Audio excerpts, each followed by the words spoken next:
Well, the other day I picked up this for $30. It's an Acer Aspire, I believe, an Acer Aspire M5 model Z09. 30 bucks is kind of more on the top end of what I like to pay for these older machines, but this one maybe proved to be a little newer than some of the older stuff I take a look at. From my little bit of research on this came out in probably 2012, so it's not as old as some of the other stuff. It's definitely on the newer side, and we even got USB 3 in the back, which is nice. But we'll see how it can perform on some older titles, and maybe hopefully some newer stuff today, and see what it's all about.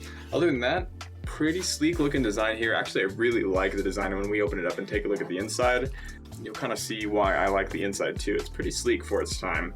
As far as ports and stuff goes, on the side here we have a DVD drive, which is also curious since most of the time I feel like the DVD drives are on the right side, not the left side.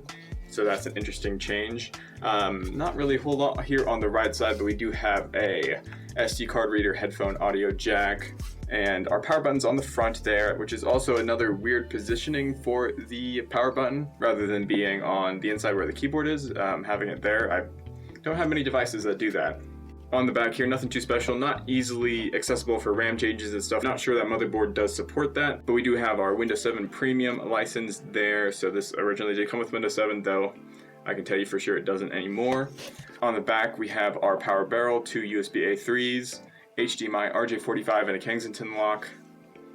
Other than that, nothing really too special here, and we can take a look at the inside and see what that is all about, because that's also pretty cool.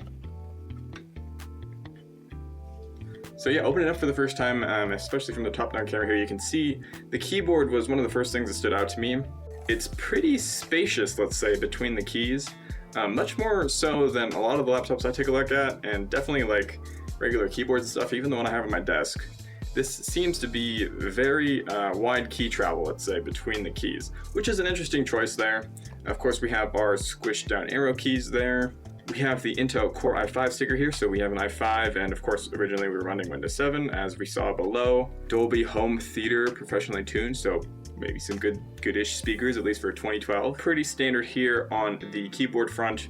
On the screen, you can see here that there is quite a thick bezel border around there, and there is, of course, a bigger bezel when the screen is on, but it is a really interesting looking device, and there's something about it that I really do like. It might be the styling choice that I just don't see much anymore for these kind of things.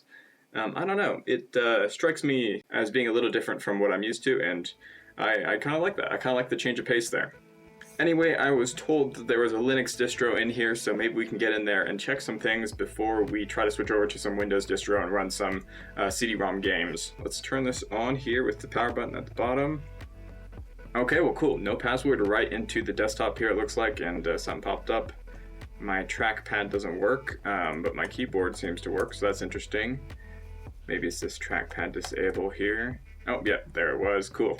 Maybe let's try and kind of double check what specs we have here in Linux. A couple fun ways we can do that. For the CPU, let's just do ls CPU. And it says here we have the Core i3 2377M, and that's a 2-core, 2-thread. That's interesting. 2nd gen Core i3. And our sticker here on the laptop says Core i5. Yeah, I don't know how that happened. Maybe there was, well, there must have been a motherboard swap or something like that. Yeah, I don't know. I don't know. So yeah, probably a motherboard swap, but we'll take this apart in a second, especially to get the other hard drive for Windows 10, which I'm planning to run here. Yeah, as far as other specs go, let's take a look at RAM then. If we do free H, what do we get? Looks like for memory then we have a total of 5.6 gigs of memory. About 6 gigabytes of free memory then. It's not great, but that's something. It's probably DDR3, or yeah, it must be DDR3 if it's a i3 2nd gen. I'm gonna guess that's DDR3. Anyway, cool to see this Linux distro on here. I've actually never worked with AntiX before. It looks pretty similar to a few other distros I've used in the past, so I think I would enjoy using this, but yeah, haven't done that in a while and probably won't do that today. Anyway, let's see if we can open this up then and get access to our drive bay. Put in my Windows 10 test drive. I'm thinking this came out in 2012, so what was Windows 10 was 2015, I believe, mid 2015, so I'm pretty sure the upgradability path to Windows 10 would have been present there, so this should be able to run Windows 10 just fine, is my understanding of that. And also, I don't have a Windows 7 or I guess a Windows 8 drive configured yet, so we're going to try Windows 10 out. I got stuff on there already. We'll try some CD-ROM games, but first let's get this open and see what the inside looks like, because that's probably going to be pretty interesting. Okay, so on the back then, it should just be these screws to my understanding, so let's get into it here with the iFixit kit. Probably this drive will work.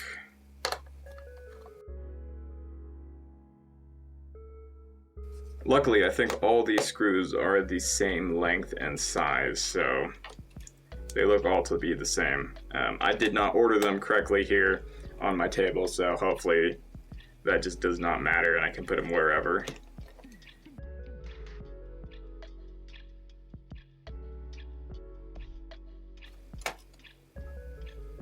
There's our battery, I can see that, and looks like we got a lot of cables and stuff. That's interesting. Okay, we'll see there. You'll see what I'm seeing here in a little bit, but the motherboard is laid out fairly interestingly.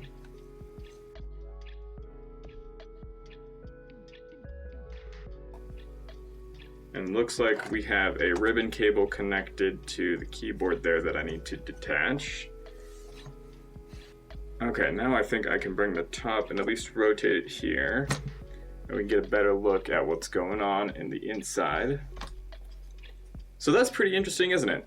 You don't often find the motherboard here accessible from the keyboard side of things, especially on a computer of this size. You would assume the motherboard would be on the bottom, facing down. That's pretty interesting, I have to admit. But anyway, cool layout here. We have, of course, our nice battery here, which looks very third party and a replacement. So someone's been in here before. And even more telling is this wire mess, which is, yeah, I'm not sure what's going on there, but it looks soldered almost. This connects to this ribbon cable, I guess that goes to the keyboard. Maybe the backlight on the keyboard. I did see that there was one there. But let's take a look at what we got here then. Of course, we got our CD DVD drive. We have our 500 gigabyte Western Digital boot drive that had the Antix Linux on it. Heat pipe here, and it's interesting to see this again with the square arrays and rectangular arrays here underneath the heat pipe travel. It's cool to see that again. I don't really know why those are there on a lot of motherboards. And of course, our CPU is going to be under this part right here. We got RAM. It looks like one stick of, yeah, it looks like a 4 gig stick. So if we have 6 gigs, about 6 gigs in total, then probably 2 built in. We got 4 here. And here we have a cool thing as well. This looks like a mSATA, like a cache drive, probably only 20 gigs or 25 gigs of space, I'm guessing, on that. And basically that just acts as, again, a cache drive to help speed up things, especially when running a hard drive. I haven't seen those in a long time, so it is really cool that that is there. Anyhow, I think then we can get our Windows 10 test drive. So let's see, how do we get out this current drive here?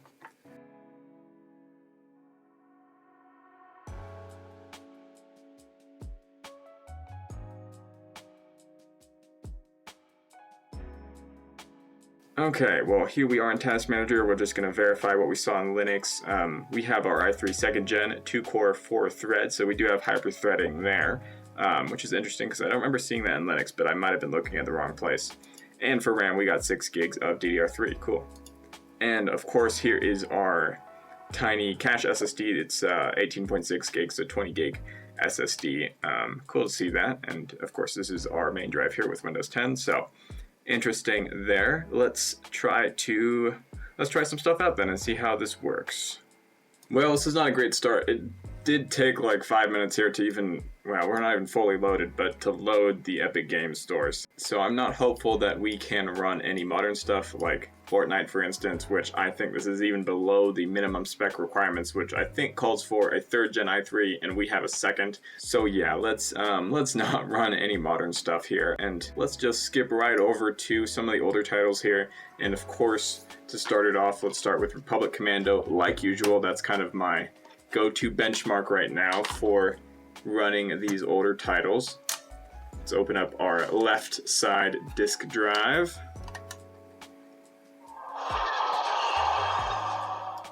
Okay, cool. The speakers work. Good sign.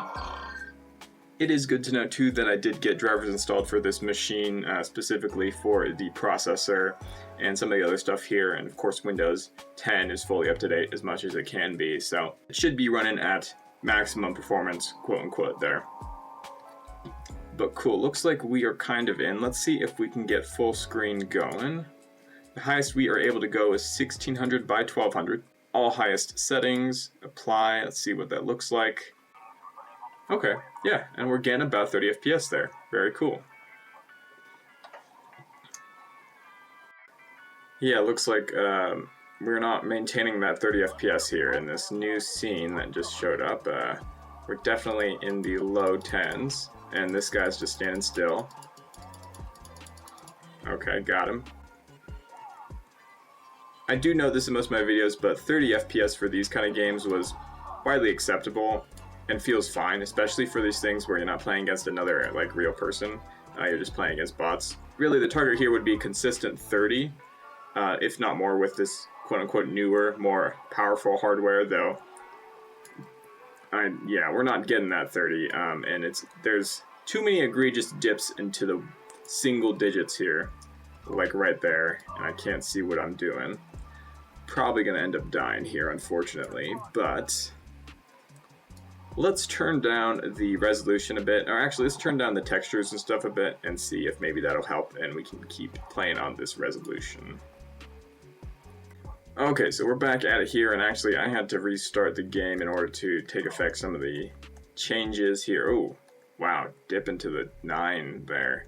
But we are on all lowest settings at 480p, 640 by 480, and this honestly looks a whole lot worse, but does not feel much better.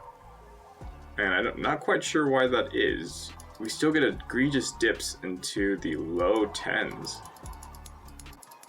Yeah, huh.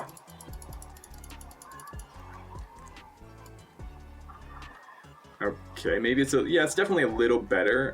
It's not as jittery as it was before, but there is still a lot of jitter there. I'm kind of surprised actually that a second gen i3 is performing this badly with this game. Again, this is like a 2012 laptop, and Republic Commando is from 2004, so I'd at least expect on lowest settings to get a solid 30. Wow, yeah, we just dropped into the ones there again. Holy smokes.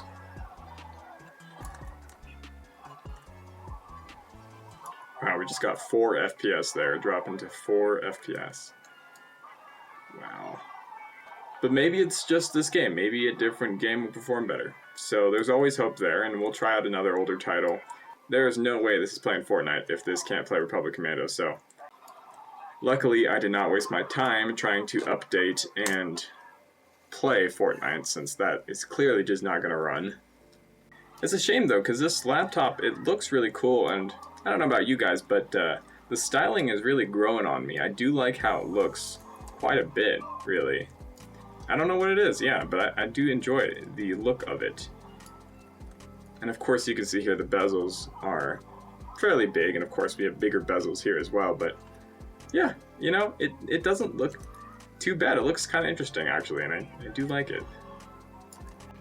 Okay, well, I've been at this scene for a little while, and I have to say it's gone a little better. Maybe it's because there's less stuff going on right now, but it definitely looks like the frame rate is more consistently in the 30s now, so that's a good sign. Okay, well, there's one scene done there. So one did there for Republic Commando, and really didn't go that well, unfortunately. Kind of had higher hopes. I thought we would be playing in the 50s, 60s, especially on lowest settings, but I guess I thought the Core i3 was better than I thought it was, being a 2-core 4-thread. Let's try another game out and see how that compares. Right, okay, so we're back here in Combat Evolved, and this is a 2002 game. We're on the lowest settings, 480p, and that's the kind of FPS I like to see there, taking advantage of our 60 hertz screen. Getting over 100 FPS right there. Nice. Now this is smooth. I think we can bump up the resolution a little bit here too. Yeah, we're getting consistently over 60 for sure, but over 100 definitely. Wow. Okay, cool. Let's bump up the resolution then, because that seems to be doing pretty well. Okay, so now we're on 1280 by 768, and we're getting a solid 60 FPS here. I did change all of the graphics, texture stuff to high as well. So this is as good as it's going to get here on this computer, as much as it's going to allow at least. And we're still getting over 100, which is great. This is kind of what I wanted Republic Commando to play at. Well, let me play a little bit of this then and see if we're consistent, and it looks like we are going to be, but this is awesome. Okay, let's move out. Move.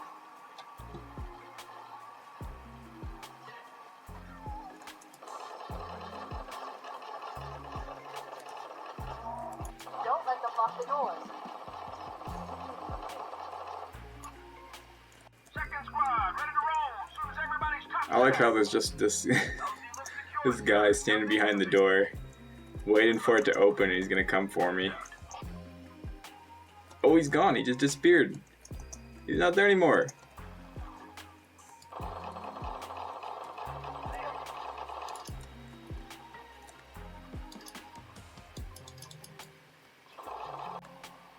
Well, hey, that was fun, and yeah, consistently over 60 FPS there, and again, max settings for what this is worth, but that's great. Yeah, I think that was very playable and pretty fun experience, actually. Good enough where I'm like, yeah, I could play the whole game like this.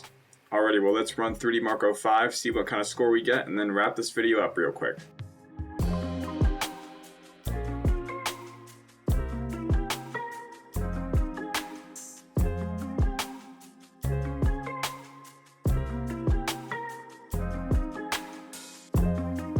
Well, there we have it, 6,810 3D Mark score there, which is actually quite good for the 3D Mark scores that I've run on these laptops so far. Again, this is maybe the newest of the laptops, though, that have run this, so a high score is to be expected to some extent here. But yeah, to wrap this video up then, I think it's a really cool laptop. It's a shame, though, I did not get the i5 as listed with our sticker. I got an i3 instead, which is still kind of weird. And there's definitely some shenanigans going on the inside. Definitely some modding or something like that has been done to it in the past. So it's not totally, I don't know, 100% stock and 100% fully functional. I'm guessing there's probably something a little weird with it. Republic Commando just didn't run very well, which was really odd, even at the very low settings. Getting consistent dips into the single digits is just an odd behavior. Halo, on the opposite side of things, being 2 years older than Republic Commando, actually did play really well, and it played great. But yeah, it was fun taking a look at this, fun seeing what it could do, and seeing how it played in some of those older titles, even though it didn't play very well in one of them. But that about wraps it up for today's video, guys. Thanks for watching. If you enjoyed, like and subscribe, and comment down below if the style design of the laptop has grown on you as well as it did for me. Anyway, thanks for watching, guys. I will see you in the next one.